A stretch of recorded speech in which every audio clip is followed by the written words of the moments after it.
when we're solving exponentials, we are going to utilize the like base rule, which tells us that if a to the x equals a to the y, then x has to equal y. So if we got the bases the same on each side, then the exponents have to be equal to each other. So that's the rule that we are utilizing here to solve exponential equations. So the instructions are just going to be to solve, and I think we're on letter G. Is that right? Yeah, that's right. Letter G. So the first one, I'm just going to be nice to you. I'm going to give it already with like bases. So 2 to the x plus 5 is equal to 2 to the 8th.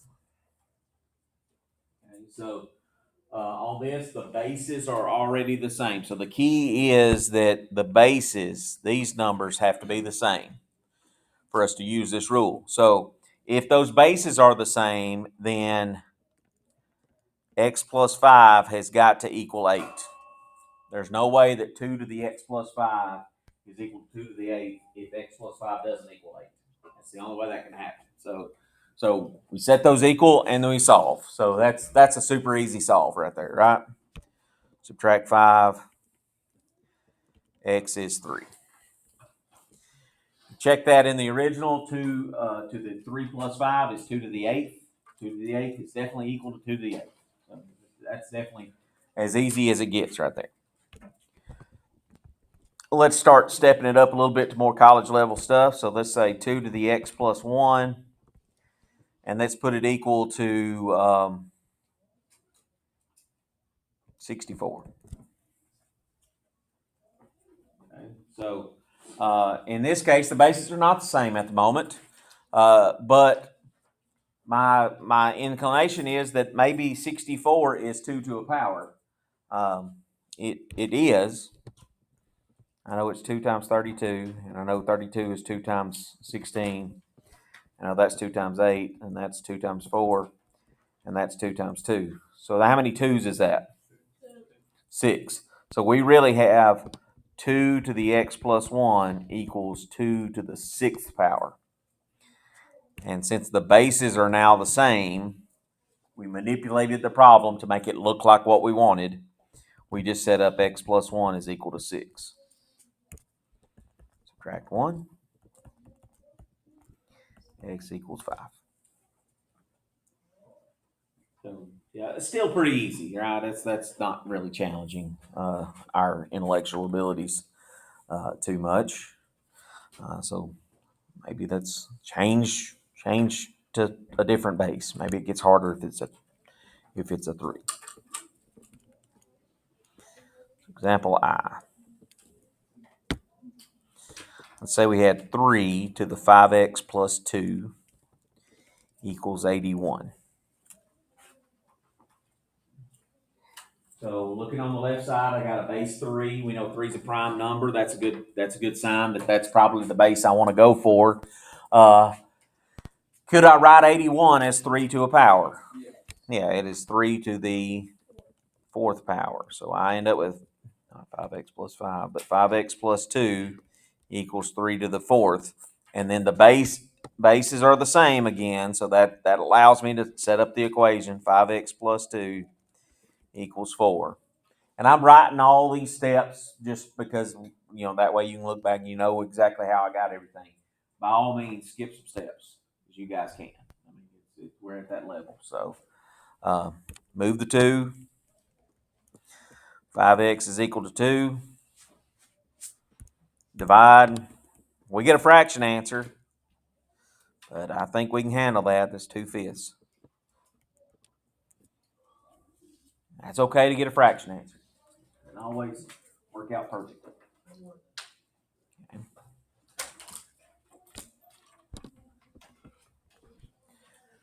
Where it gets a little more interesting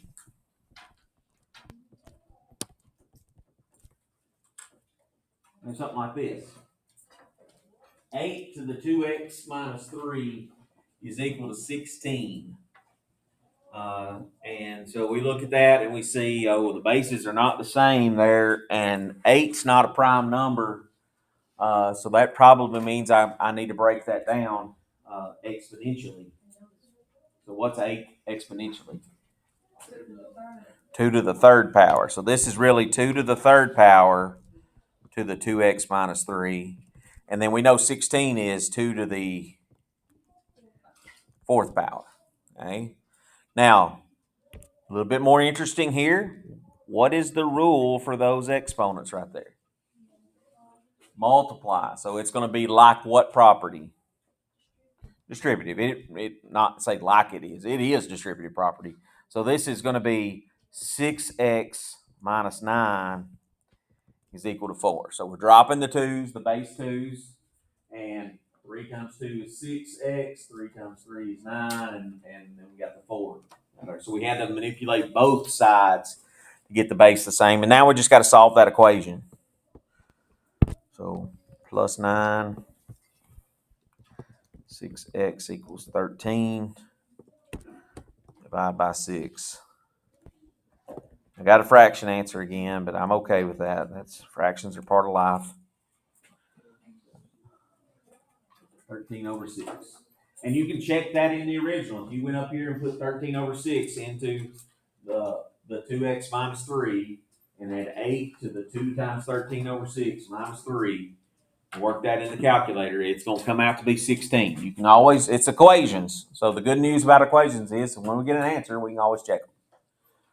That's what I like about equations the most. Okay, so we had a base that we changed to base 2 on that one. Okay. Let's do 27 equals 9 to the 2x plus 5.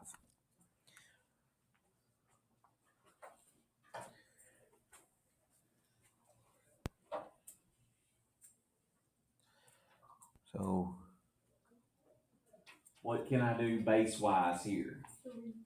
Base 3 would be great. So this is 3 cubed. This is 3 squared to the 2x plus 5. Well, that's good news. That's going to be 3 is equal to 4x plus 10. Right? So we get the 2 to the 2x plus 5. And now we got a fairly simple problem to solve. Minus 10. Oh, that's a negative number. Divide by 4. Oh, that's a negative fraction. Is that okay?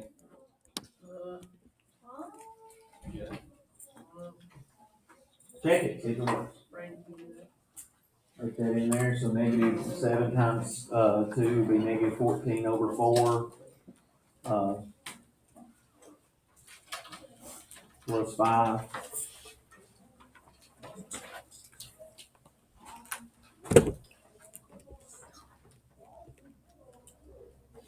And then 9 raised to the 1.5 power is 27. So yeah, it works.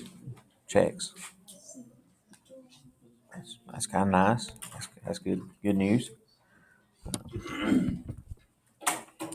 Let's say we had 81 to the x minus 4 is equal to 9 to the negative 3. Similar problem, a bit different. Got a negative exponent there, but it's still exponential, even with a negative exponent. What's the base we want to shoot for here? 3. So this is 3 to the 4th power to the x minus 4. This is 3 squared to the negative 3. So the equation that I'm going to be solving is what?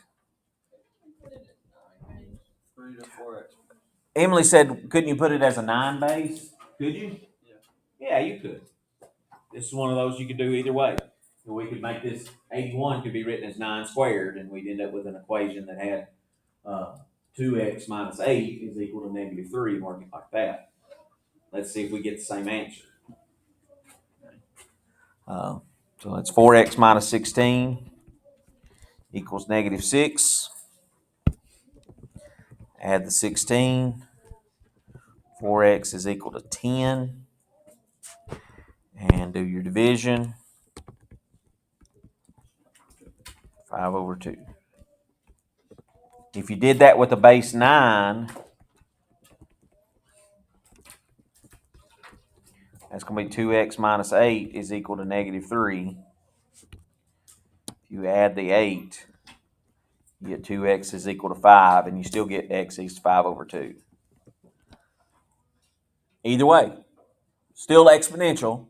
The base just doesn't always have to be a prime number if you're depending on what your bases are, what you've got going on in the problem. Look for the easy way out. That's usually the best thing to do. Look for the easy way out. Okay, that's pretty easy. Let's go a little deeper. Let's do 32 to the x plus 3 equals 1 over 16.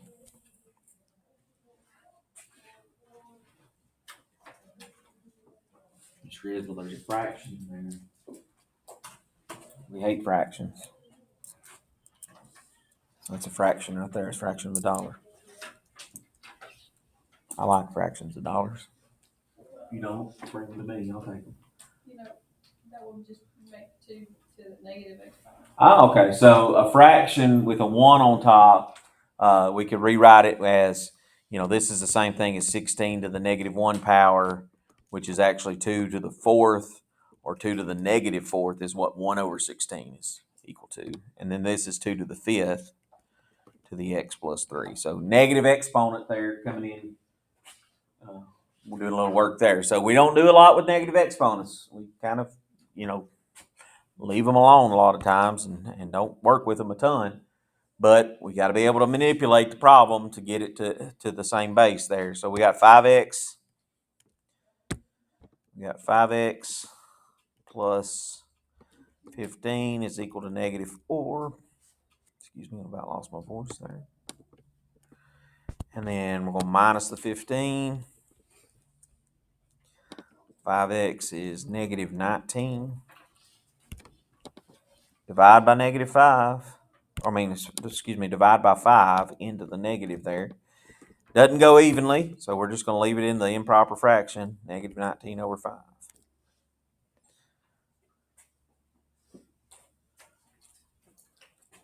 A little bit trickier, but not just terrible. Pretty easy thing to do.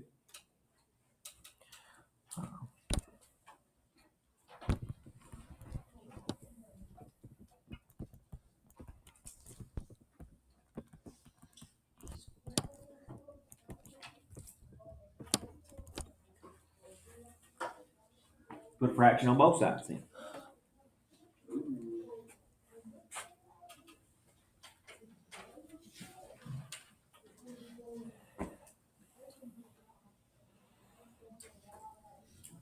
What's the base? 3. So this is 3 to the negative 2 to the 5x plus 3. This would be 3 to the negative 3, just with no exponent on the outside there. So what's the equation we're solving?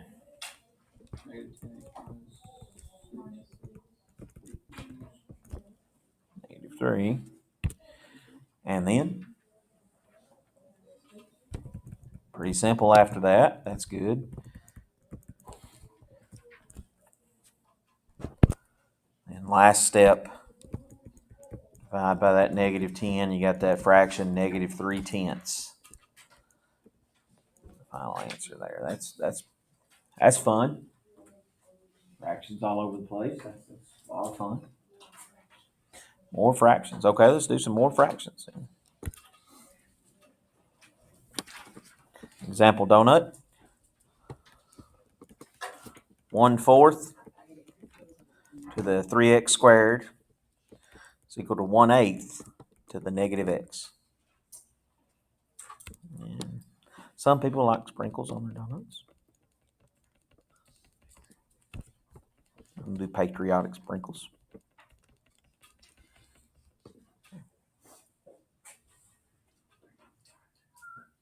That's got a 3x squared in it. What the heck? What's that do to things? Okay, well, first off, let's handle the exponential part. What's our base? 2. So we got 2 to the negative 2, 3x squared. And then we got 2 to the negative 3, to the negative x. Okay, so that creates an equation for us. What is that equation that it creates?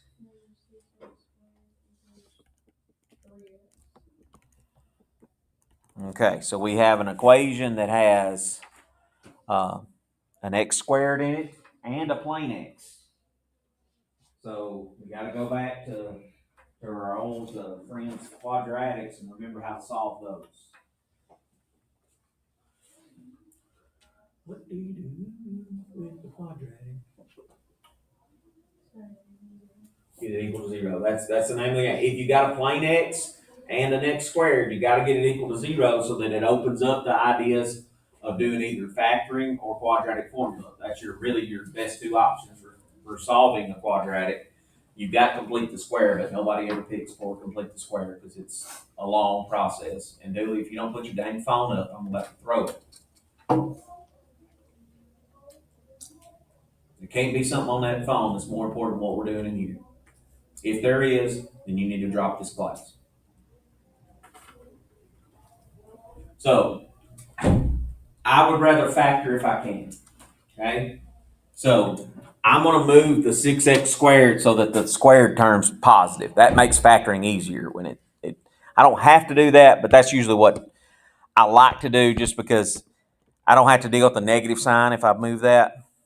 So I'm going to add that 6x squared and have 0 equals 6x squared plus 3x.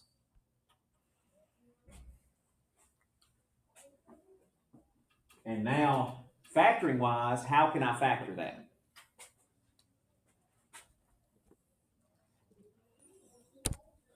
What's the first thing I always look for when I factor?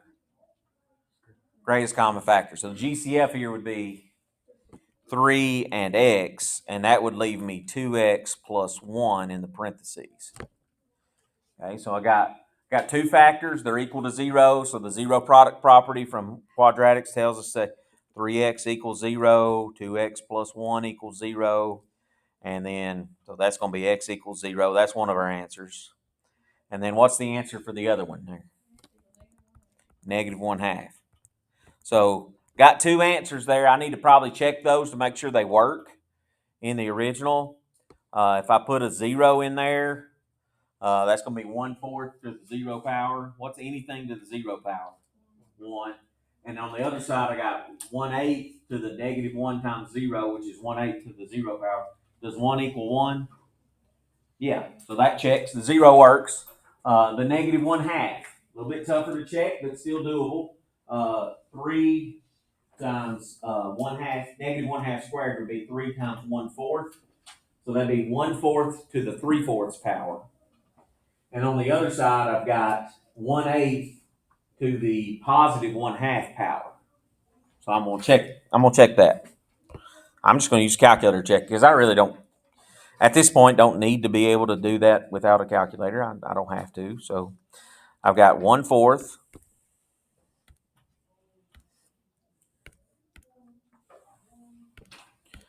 raised to what we said. What do we say? The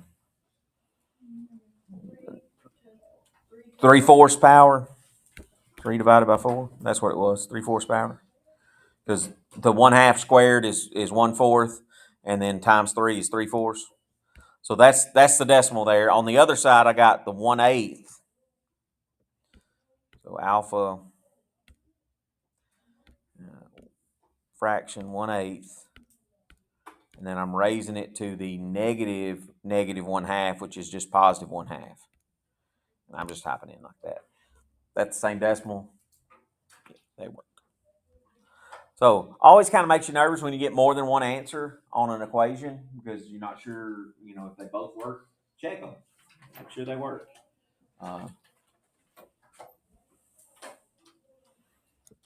Okay, let's go to example P. What was example P? There it is. 5 to the x squared plus 8 is equal to 1 over 125 to the negative 2x. This looks like fun.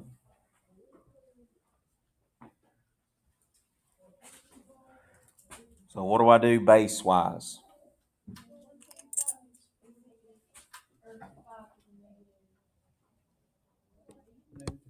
Yeah, negative 3. And you got the negative 2x on the outside, and then this side doesn't change. It's already ready to roll. So the equation I'm setting up is x squared plus 8 is equal to 6x, right? Or hopefully that's what we're setting up. And again, this one has an x squared and a plane x. So if it's got an x squared and a plane x, I need to get it equal to 0 to be able to solve it. If it didn't have the plane x, then I could use square roots to solve it. So just remembering some of the ways that we could do that. So I'm going to move the 6x by subtraction.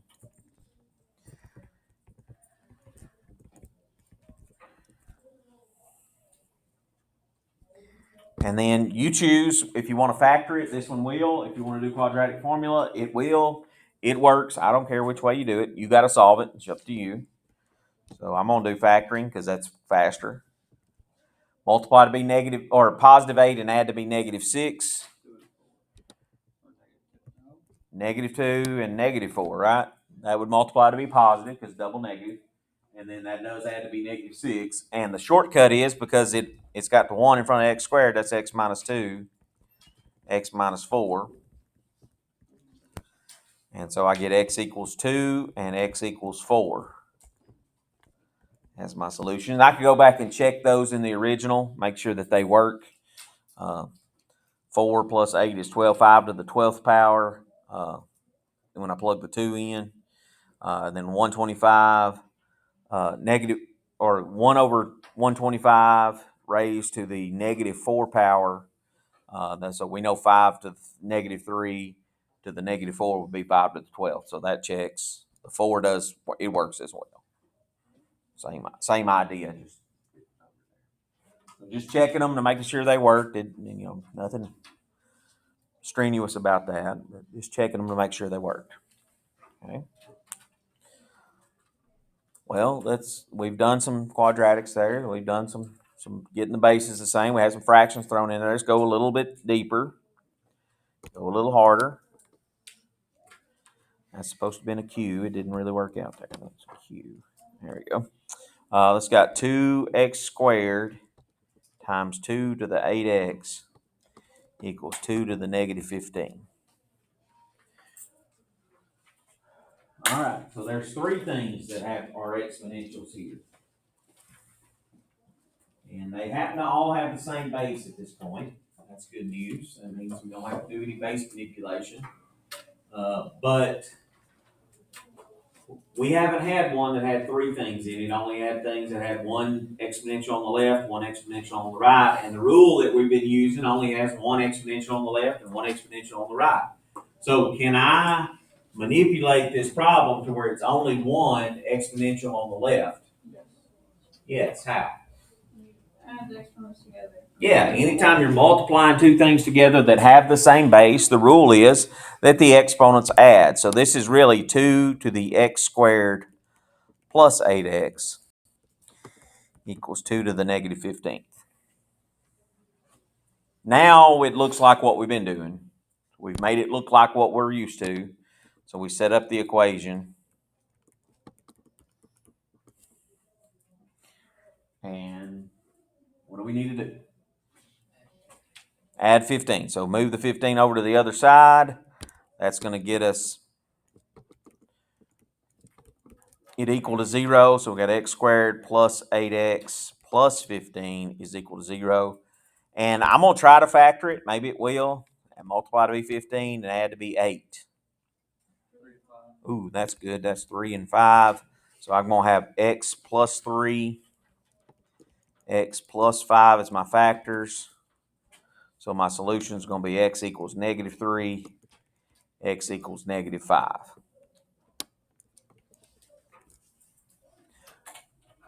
Be a good idea to go back and check them and make sure they work. But they do on this case. I'll just go ahead and save us a little time. They do work on that, but it's always good to go back and check. Okay, not too strenuous there. That wasn't too bad. Let's do this one. E to the 7x times e to the x squared equals e to the -8 over e to the 4th. What's e? It's a number. It's kind of like pi. It's just a different number. Pi, is 3.1459, a bunch of numbers after that. It keeps going on forever. E is the exponential number, and it is 2.71 and a bunch of numbers after that. Okay, so it's just a representative for numbers. But right now, it's just the base out of that. So we need to manipulate this to make it look like what we've been dealing with one exponential on the left, one exponential on the right. So on the left side, how do we put that together? You add those together. You add those exponents because they're multiplying. When they're multiplying with the same base, you add the exponents. So that's going to be e to the, I'm going to write it in descending order because that's what we're supposed to do. What's the exponent rule on the right-hand side that I should use? Subtract. So I have -8 minus 4. So that's going to be e to the -12. Now that the bases are the same on each side and I only have one exponential on the left, one exponential on the right, I'm good to set up my equation to solve it here. So x squared plus 7x equals -12. We know we add 12. X squared plus 7x plus 12 equals 0. I'm going to factor it again because I like factoring. It's fun. And that's not a 15, it's 12. And then what multiplies to be 12 has to be 7, 3 and 4, or 4 and 3, whichever way you want to do it. So that's x plus 3, x plus 4. So x equals -3, x equals -4. Those are my two solutions. Probably a good idea to check those in the original, make sure it works. They do. Too strenuous about that, but just exercising some of our exponential rules, the adding and subtracting of exponents, multiplying of exponents, all part of the game here because we're dealing with exponentials. So being able to use all of those things. Rush. I was gonna ask. You keep saying like going back and checking. I just want to see: is there ever going to be like extraneous solutions? There will be when we start having bases that are not exactly the same as we go through the chapter, and so I'm saying it now to hopefully get us in a habit of doing that. Because when we get the bases where they're not the same on each side, we're going to end up with some that might be, depending on how we have to solve. As far as these ones go, there shouldn't be. They should all work. Yeah, so like but checking it, it's always going to be like algebraically. Yes, yeah. Just going back and checking. Yeah, going back and checking it there. And there's later on in the chapter, when we get back from fall break, there'll be some that don't work. When we introduce the logarithm stuff back in. I don't remember doing that from algebra 1. Algebra 2.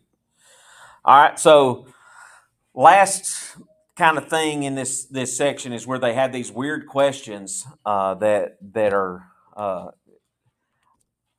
I guess they're higher order thinking questions, I guess is what you would call them. Just means they're harder. So if 2 to the x is equal to 3, what does 2 to the 4x equal? So this is a weird question. Okay? So they give us this equation that there's no way to get the bases the same on each side, right, as far as what we've been doing. We can't manipulate the 3 to be 2 to a power easily. There are ways, there's mathematical ways we can do that, but today we can't do that the same way we've been doing it today. So the way you want to think about this is, okay, they gave me this equation that had a 2 to the x. So it had the right base and it had the right variable on there. How did they get that 4 up there? If I did this, would that be 2 to the 4x when you simplified it? Right. So with an equation, if I do that on the left side, what do I have to do on the right side? The same thing. I got to raise 3 to the 4th power to make that happen. To make that a legal move, so to get from 2 to the x to 2 to the 4x, I had to raise 2 to the x to the 4th power. If I do that on the left side of the equation, I got to do that on the right side of the equation. So that's going to give me 2 to the 4x is equal to what? What's 3 to the 4th power? 81.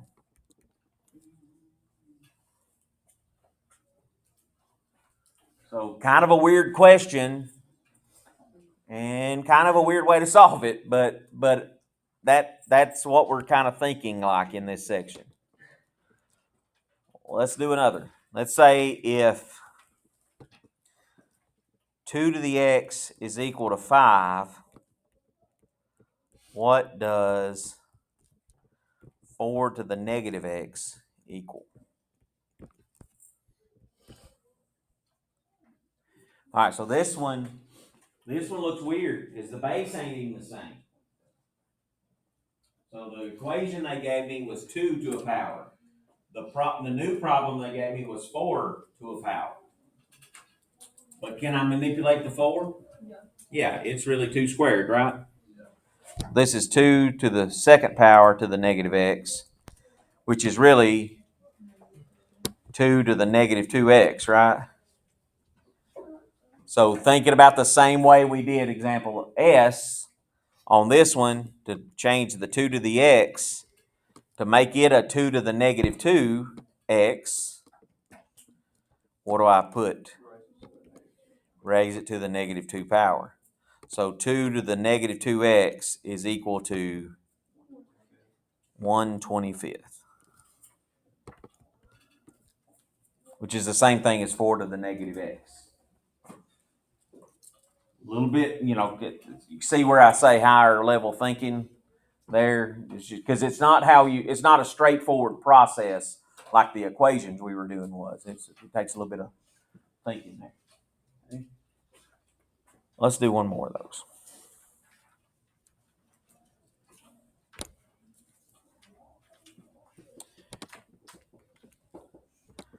If 7 to the negative x equals 3, what does 7 to the 3x equal?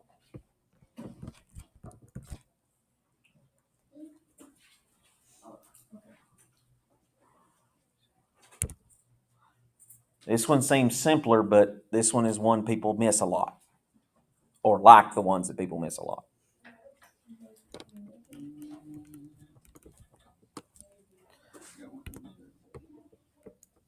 So to change that 7 to the negative x, to change it to a 7 to the positive 3x, what exponent do I need to use? A negative 3. That's where most people miss it, is the negative sign. Now forget that. What's the most common mistake in every math class? Sign mistakes. So that's going to be 7 to the 3x, and this is going to be 3 to the negative 3, which is 1/27th.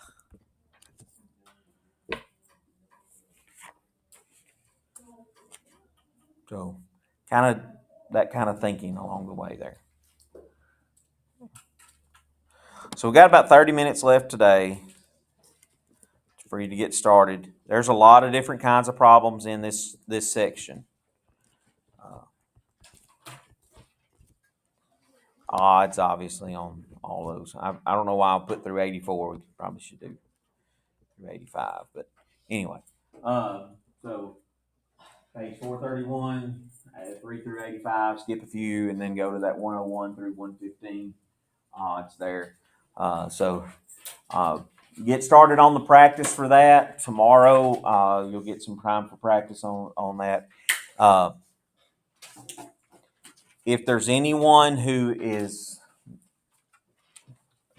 not going to be here Friday for the test, you need to tell me so that we can make accommodations for you. I know Friday is club pictures. That is likely going to run over from second block. So hopefully our yearbook staff doesn't make that happen, but